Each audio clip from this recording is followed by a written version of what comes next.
Hi, Mark White here. I'm the president and founder of Idaho Estate Planning, and most of you already know that we do estate planning. If you're not sure what that is, think of maybe people stuff planning, right? We're talking about the people that we love, we want to take care of, and then we got stuff that we need to take care of for them. So today we have a guest with us. Aldo Cabrini, and if I said that better, I'd sound Italian, right? Aldo Close Cabrini. enough. Cabrini. I couldn't cook any better, but I could say it better. Aldo is with us. He is a financial advisor. And I'm gonna ask you, and because I don't want to get it wrong, I want you to tell us who you're with and what it is you do. Yeah. Hello, everyone. Aldo Cabrini here. I am a financial associate with Thrivent. Thrivent Financial is the company that I'm associated with. I'm a holistic financial professional. I help my client with their, for fundamentally providing them financial clarity, answering the key top questions that they might have. I might help them with investment. I might help them with planning. I might help them with protection. So fundamentally, I don't know what my client's needs might be, but at least I will start a conversation and see if I can be a resource to them. Very good. Thank you. Now, professionally, you haven't been a financial associate with Thrivent for a couple of decades. You've been there a while, but you came to this from, what were you doing before that? I was an executive. I was an executive in the high-tech industry. I've been blessed by so doing, having tremendous amount of international experience, but something was left missing for me. At a certain point in my career, I realized that I needed to seek something that was for higher purpose. It was something that would provide me satisfaction, a true meaning, and I decided to pursue a different journey, something that was different than a hobby that I thought I was doing successfully for myself, for my family. And maybe I could share with others some of those learning experiences and see if they could be also financially successful. Very good. And one of the things about getting into the professions like we are is the ability to meet one-on-one with people. And then you feel like you have a little bit more influence on people and not just stuff. I would say absolutely agree. Instead of being talking about a product and price of the product and the color of the product, when I engage with people, I talk about their life, their stories, maybe bringing other stories and experiences. We talk about a human relationship, and that's fundamentally a much more enjoyable conversation than talking about stuff.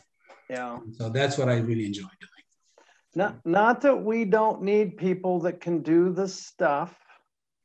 It's just that for us, we kind of like that human connection a little bit more and to be more involved and to get to know people. I think that's what drives us. I would agree with you. The service element of all of I do, the lives that I touch, and sometimes the peace of mind that I bring, that's ultimately what gives me the satisfaction and keeps me going to do what I do every day. Very good.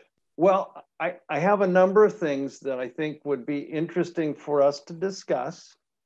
I'll tell people right up front that there are some limitations on what a financial professional can talk about in this arena, meaning we're not going to be talking about different products. We're not even going to be talking about different companies. We're just going to be in general talking about some concepts, some ideas that people can be thinking about in order to help themselves now and in the future. Did I say that right? Did I get the disclaimer okay? You absolutely correct. Okay. So let's try to talk about education. Let's talk about general things that can be of help. But yes, we need to stay away from, for compliance purposes, from specific product and solution that might be very subjective and depending on that individual. And so we're trying to keep it as general as possible. It's really difficult to give out advice to a bunch of people that are listening because their situations are not at all identical. I can meet 300 different people. Yeah. And they all will be individually different.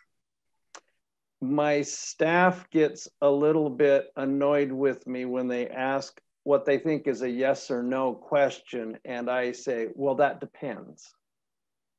That's my normal answer. It depends. It's because it does. That's the right answer. And we can't answer for people. We have to give advice and maybe our thoughts, and then they have to make these decisions. So, yeah. So we're recording because people will see this later, not too much later, but we're recording. It's the 16th of March. And Congress and President Biden approved the stimulus checks as part of a rather large COVID relief bill. And for people that have received their stimulus money, so the first question, I think we'll avoid that one because my wife works for a tax return preparer, and that was all the questions yesterday were all around.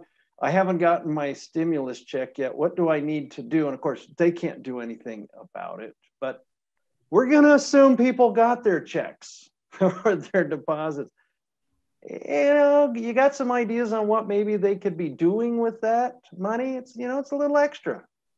It seems natural for me to say it depends. It depends on their personal situation. Obviously, I have to tell you my experience has been, generally speaking, a check will be spent, and that's actually the expectation. The government does expect that people will use it to spend so that they will boost the economy and so that we keeping the economy going. I won't have a specific areas of where people should be putting because, as I said, that depends on their specific situation. And I would encourage them to actually consider not just the first thing that comes to mind, but maybe giving it some thought. Maybe they've had some projects that they wanted to do, and now they have the opportunity to do so. They also might be deciding that this, as the travel reopens, maybe the money for a vacation that that could be an opportunity for them to finally reconnect with families they have not seen for quite some time. Do certain things that they will bring them some joy. This past year has been pretty sad and pretty stressful for a lot of people. Maybe this is a good time to think about what can they do for themselves in this. Well, I like that idea. And if they're not comfortable spending the whole thing on themselves, they don't have to. But I like the idea of doing something a little bit for you and your spouse or maybe your kids. In my case, we don't get to see the grandkids as often. So for those that have grandkids, maybe this is a way to, do something with the family. I like that. Yeah, I would agree. Now, I think you have some family back in the old country. Should we go visit your family in Italy? Because that would be awesome. Yeah, at this moment, it might be a little challenging. Okay. The old country is somewhat still dealing with the serious COVID situation, and travel might not be as easy. They kind of shut down again, didn't they, because of these variants? I'm hoping we missed that altogether. Oh, they're in shutdown mode right now, trying to reconsider. They're accelerating on vaccine, but the situation is not clear. At least for me, not probably the best time to consider a travel to Italy. Yeah, just yet. Well, there's lots of things to see here at home. There's national parks and stuff. We can go do that. Now, I didn't warn you ahead of time, so you can defer this answer. But do you have an opinion on this is a massive spending bill? Does that concern you at all as we look down the road? Is that something that is going to be concerning to us in our economy? I have to say, based on past experiences, the government is doing what the government has to do to keep the economy going. And doing action swift and quick is probably better than no action and delaying in this situation. The challenge is, what are the consequences longer term? Yeah. Generally speaking, this type of bills will eventually come due. And when they come due, there's only two ways of paying the bill. It's either reduce spending or most likely potentially increasing taxes. And so taxes or longer term tax increase could be a consequence, which then, if we expect that to happen, I don't have a guarantee, but maybe that then you prepare for it, or at least to start thinking about what will be the best way for us in general, to prepare for the eventuality of increasing taxes. Corporation have to do it, single household have to do it. My suggestion, let's start planning for that to happen. So give us some ideas of what we could be doing, or what you think we might ought to be looking at. Well, they generally approach. There's a lot of different way of approaching taxes, whether it's for the short term or for the long term. There's a lot of ways and ideas and investment potentials that provide for tax-free abilities.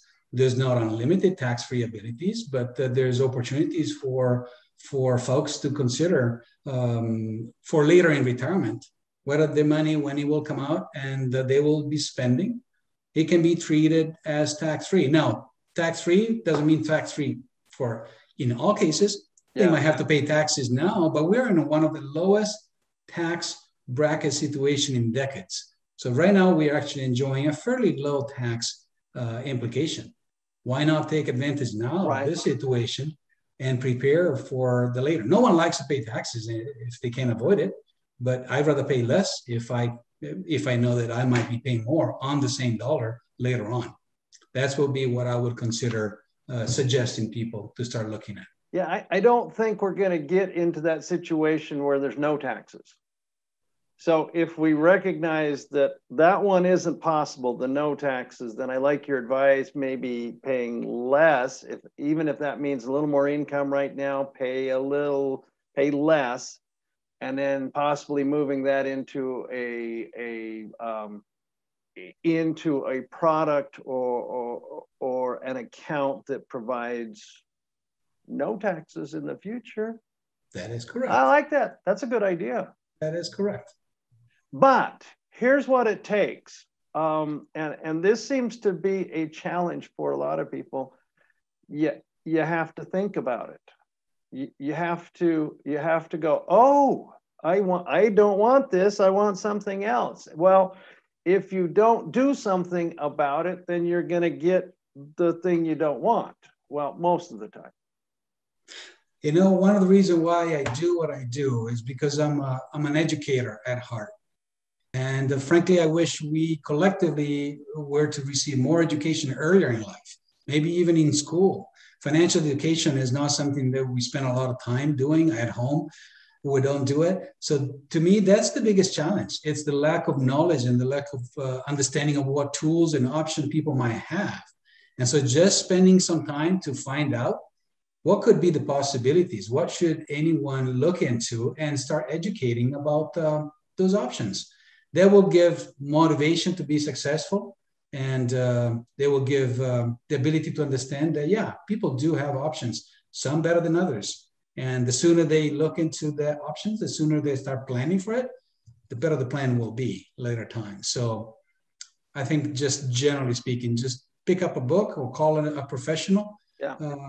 Start educating about what can be done, because there's a lot of tools. Around here, we talk about it in terms of there's the plan by design, and then there's the plan by default, meaning you didn't do anything. So, we spend a lot of time comparing the two. So what's the plan by default? Well, in the financial arena, the plan by default usually means your money's not working for you very hard. You're paying maybe more taxes than you need to. And we're not putting it away and saving it against a future need. The plan by design is really the opposite. You're making it work. you're being very intentional about investing and how you pay taxes and the timing of taxes. And you're being very intentional about, what's coming down the road. I hate to say this, but we're all getting older. And as we get older, we have different needs. So for us, it's the by design versus the by default.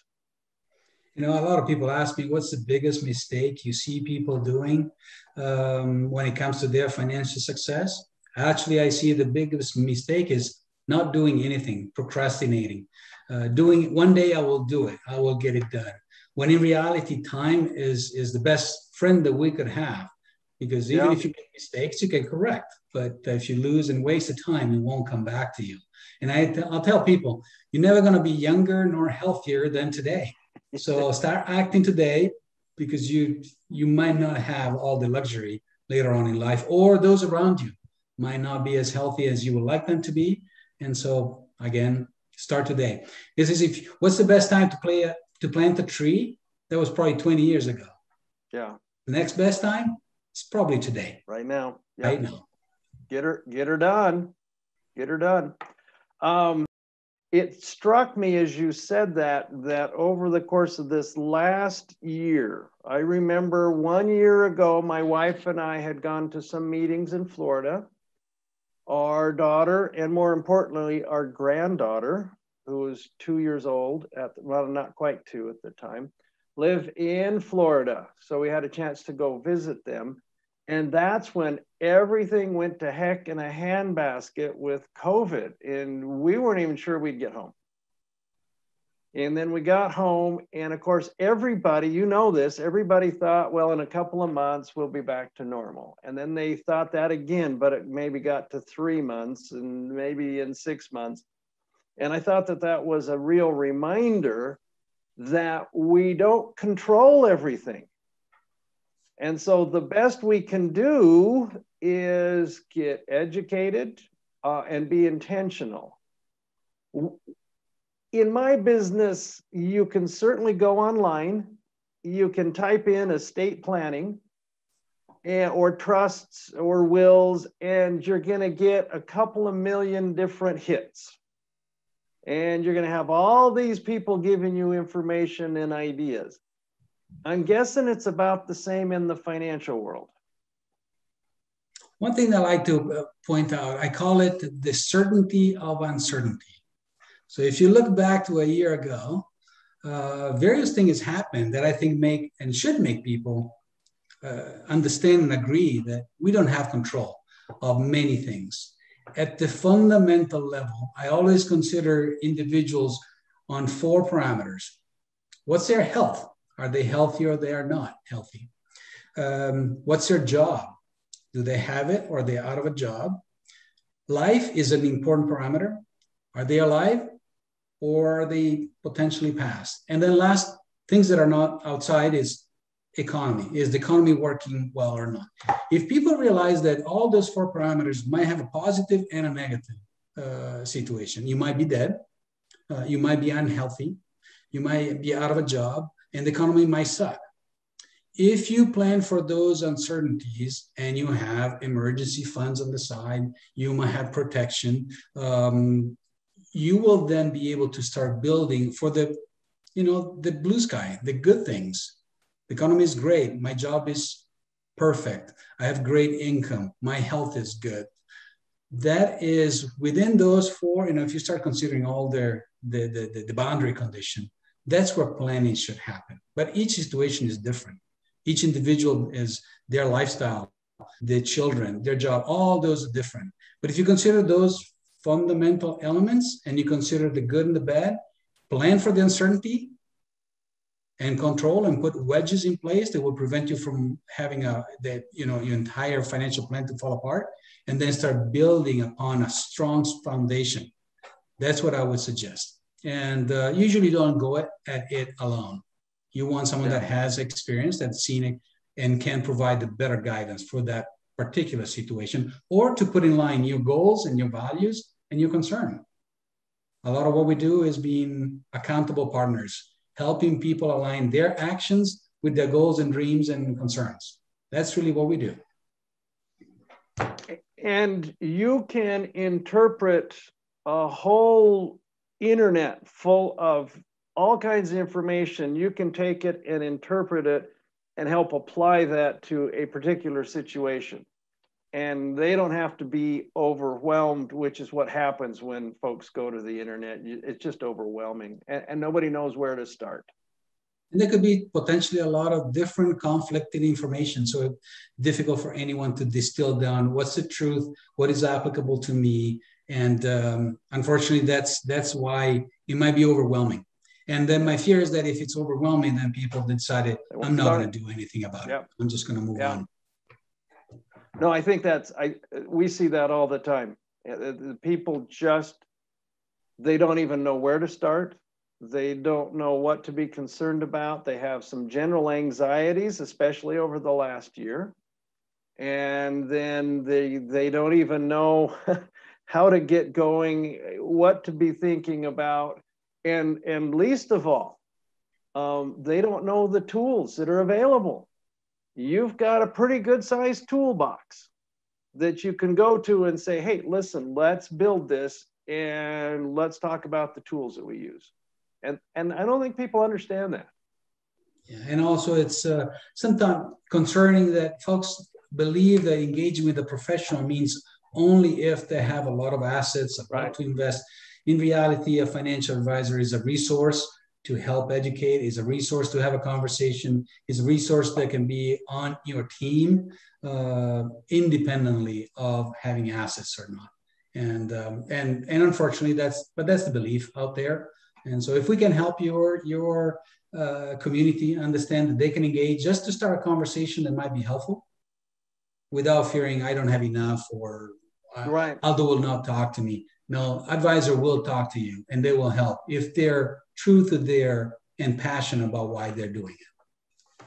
And I'm guessing that it wouldn't take long for us to figure out if they have that passion, when we sit down and visit with them. Probably doesn't take long to go, oh, I'm not sure this is the right person for me. Absolutely. And there are plenty of really good folk know what they're doing. There's plenty of Aldo Cabrinis out there that are willing to help. And so you shouldn't stop. If you have a bad experience, you shouldn't stop. You should, well, one, they could call you, right? That would be good. Yeah, and if I'm not the right resource, I have a lot of colleagues and other friends in the industry that can be a better match, a better fit. Yeah. When you buy a home, you don't stop at buying the first home and you just buy that home. You might be looking 3, 4, 5, and you decide which one is the best fit. It's the same in the financial servicing industry. In fact, our initial meeting, we call a right fit meeting. Are we a right fit for you? The way we do things, does that fit? The way we see the world, does that fit for you? And, sometimes we're also doing the, maybe you're not a right fit for us. I call it the discovery meeting. That first time is the discovery. Do we work well? Can we work well together? Is the chemistry there? Am I the right resource? And whatever I can provide, is it fitting the right needs? And it's absolutely a two-way conversation. Yeah, and it's got to be. So people are, I think, moving a little bit. There's some things that are happening. People are financially kind of getting back on their feet. More people are employed. Tell us a good place to at least start thinking about this. How do we get moving? So one thing that I start realizing right now is a lot of things have changed potentially in the household. Families might have, I see a lot of, especially in our age category, I call it the sandwich generation. Kids that have potentially, and they were out to college and all of a sudden they end up doing virtual college studying, which is not ideal.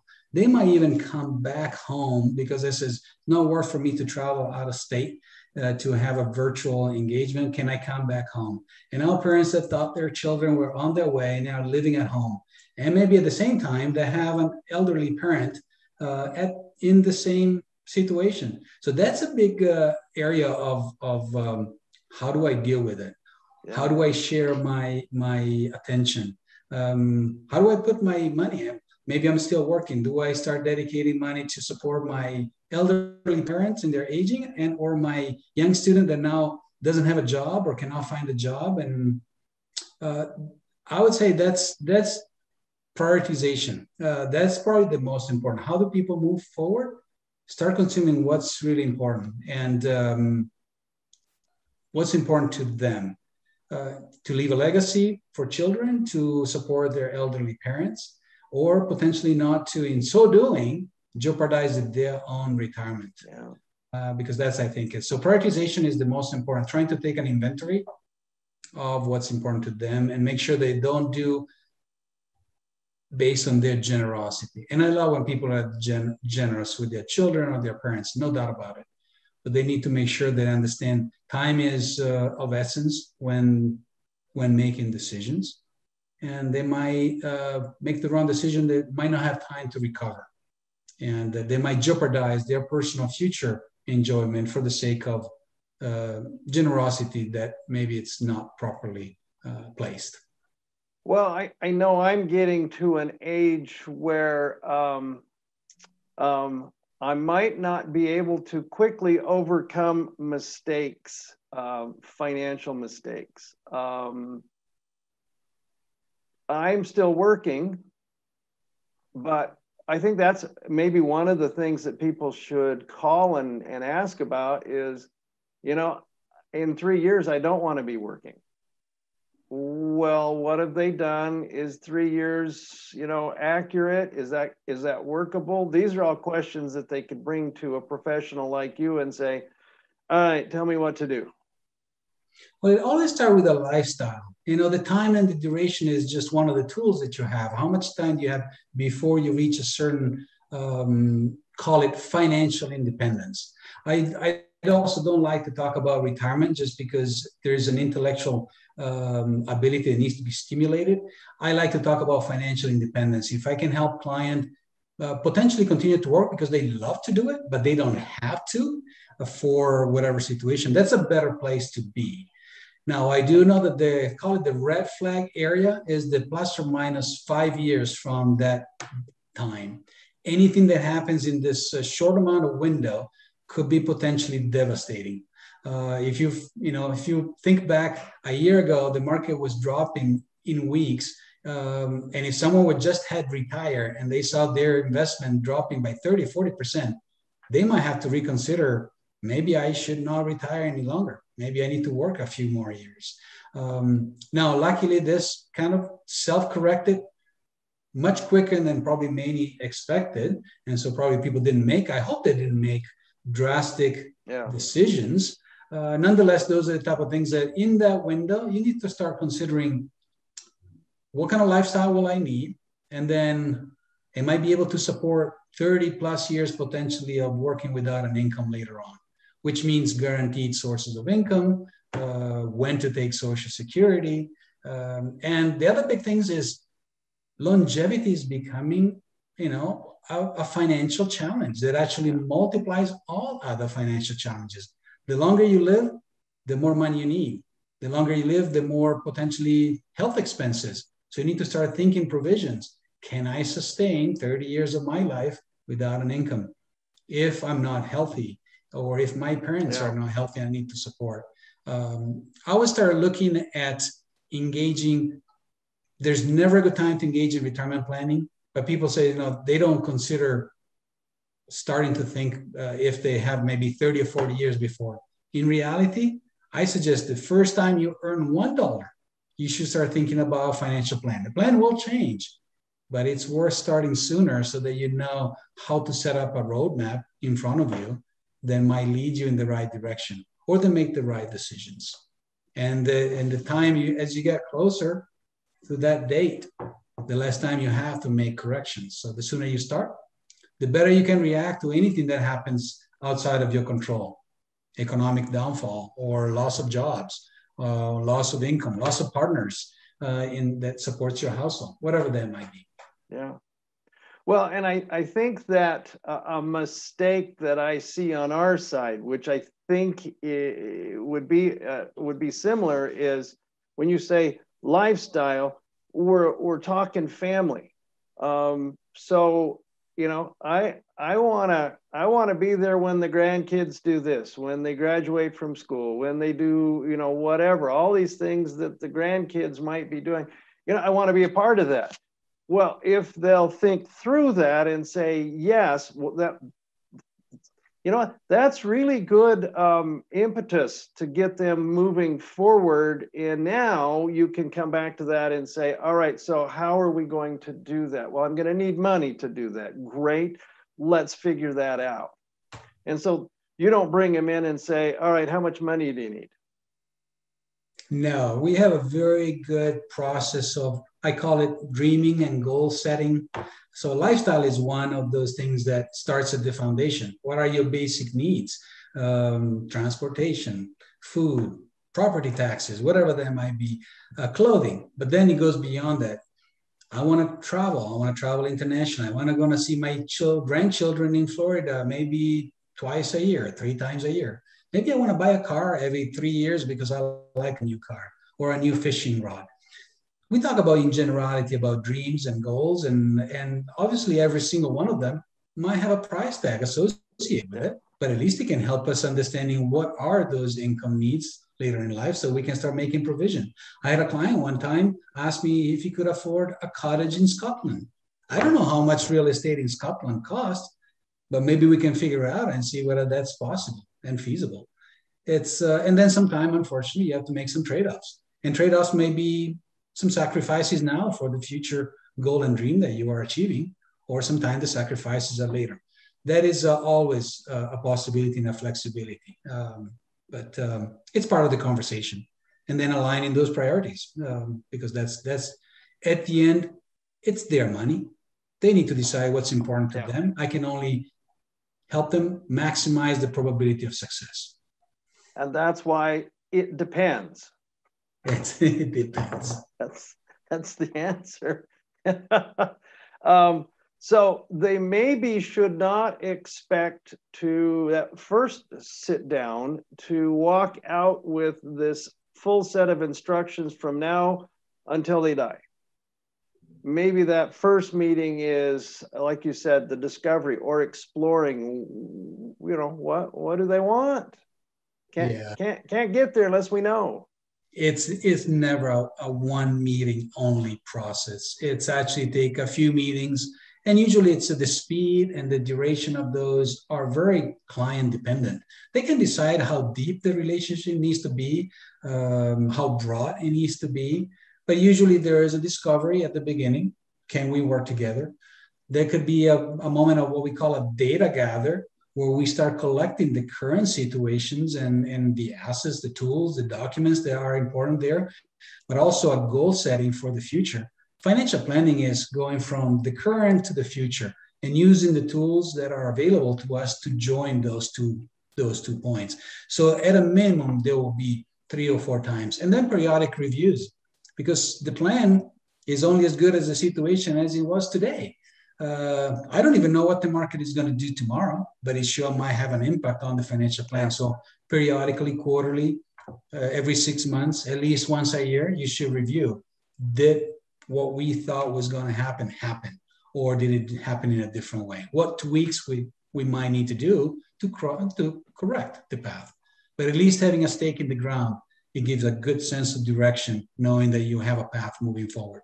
The rest become tweaks in adjustment, unless obviously significant life events happen, a loss of a job, a loss of a spouse, a new birth, that might change the plan, and we'll adapt accordingly. And so a key, though, is simply to start. The key is to start. Take the first step. And so the first step is to call you or to call a professional. Is the first step going, I have something here worth planning for. I have something that I need help with. Or should they just call? And then you can explain that to them. No, that's the first step, is realizing that you won't have a root canal done in a garage by your uncle, unless your uncle is a dentist and maybe has a great, setup. Yeah. Financial plan, like estate planning, requires professional experience. The first step is to really realize I have better things to do than try to figure out myself. I have my life to live. I have my job to dedicate. Why don't I engage someone and delegate some help in a collaborating element and work with a professional? The first time is just to have a conversation and says, I think I need some help because I can be better than I am. I think I could be better than I am. Can you help me find out? Sometimes the plan or what they have doesn't require tweaks. A good financial advisor should be able to tell, your plan, what you're doing, it's good. There's really no tweaks. Sometimes, you have a couple of holes or a couple of gaps that would probably be worth reviewing. But a good financial advisor should also be in a position to say, you have a good plan. I don't see a reason to make big dramatic change. That would be a good fiduciary, a good resource to work with. Now, you've talked about a number of these things. Let me bring it back together and come back to a question I was going to ask earlier. What have we learned from the last year? What are there some lessons very specific that we've learned or should have learned or should be learning? Yes. Many of the things that we believe that we can control are just not controllable, but we can at least prepare for those eventualities, and those that are prepared will be able to go through it in a much better way than those that are unprepared. A lot of people lost their jobs, maybe only temporarily, but they did lose their job. And if they didn't have emergency funds, potentially they suffer through that time. So do we have a guarantee of our health? A lot of people got ill last year. COVID impacted a lot of people. Some survived pretty much like a small flu. Some didn't. Some lost their lives. A lot of those things were not in our control. I think planning helps in those situations. So again, I truly believe, let's plan for the certainty of the uncertainties, and let's be prepared, because they will at least ensure that we can go through life in without fear, or at least limiting the fear of those potential mishaps. Very good. So how would somebody get hold of you? Well, I can give you my phone number. That would be the easiest. I live by my phone number. It's always with me. And that's 208-850-3079. I would love to talk to anyone. And if nothing else, we'll make a friend or a new friend, have a conversation. I will always have an opinion. That's for sure. And if I can be of help, even better. Now, you are Italian, so it's a little redundant to say that you have an opinion. Yes, but I do also speak with my hands, even if maybe your audience doesn't see it on the podcast. Now, oh, sorry, before we get off that, how else can we get hold of you? You've got a website? I have my website, and it's actually the easiest thing to do is just, I found out Googling my name, Aldo Cabrini, is such a unique, or at least not so common names, that I would pop up right away. So I won't even necessarily mention, but that's the easiest way to reach out to me. Very good, very good. And are you a good cook? I won't claim that I'm a good cook if my wife is listening, because she might actually challenge that opinion. I transfer and delegating my skills over time to her. But yes, I can whip up a good tiramisu from time to time. Well, there you go. There you go. And so in this country, you know this as much as I do. You've been here quite a few years. We tend to think of Italian cuisine as pizza. And I'm not sure we would recognize pizza in Italy if we were traveling there, because we've done our own thing to it. Well, as long as you keep it very thin, that's probably on the right path. If you put pineapple, you won't be my friend. Don't use pineapple on pizza. Got it. And then spaghetti is I grew up with. I hope my mom isn't listening. I grew up with not the greatest spaghetti in the world. Actually, my dad cooked it quite a bit, but we probably wouldn't recognize that as much either. Yeah, you probably won't, especially if there's a lot of ingredients on top of pasta here. The Americans tend to put a lot of extra stuff. We are more, they're simpler. Cuisine in Italy is a little simpler. The plates are less full. That's why we can have 3-4 course meals, because the plates are a lot less. And that's the key. Less is better in this case. Well, I lived in Europe for a couple of years in France and Belgium serving an LDS mission. And I noticed that as well, is that they were going for the flavor, that experience, not just shoveling food in your mouth. And as a 19, 20-year-old kid from the Western United States, that was very different for me. Absolutely. I would agree with you.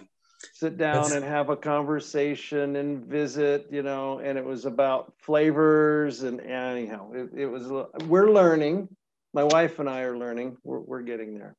Hey, well, listen, again, thank you so much for visiting with us. Good to have you here. I think that we're both recommending that people be intentional with what they're doing. Be purposeful. Be purposeful. Think about it. Get started. Get help, get her done. Absolutely. Mark, thank you so much. I appreciate you having me here. You're welcome. And we'll do this again maybe in a little bit when things have settled down in the country and the economy, and we'll kind of pick up the conversation and see where to go. So thank you again. Take care. Take care. Bye-bye.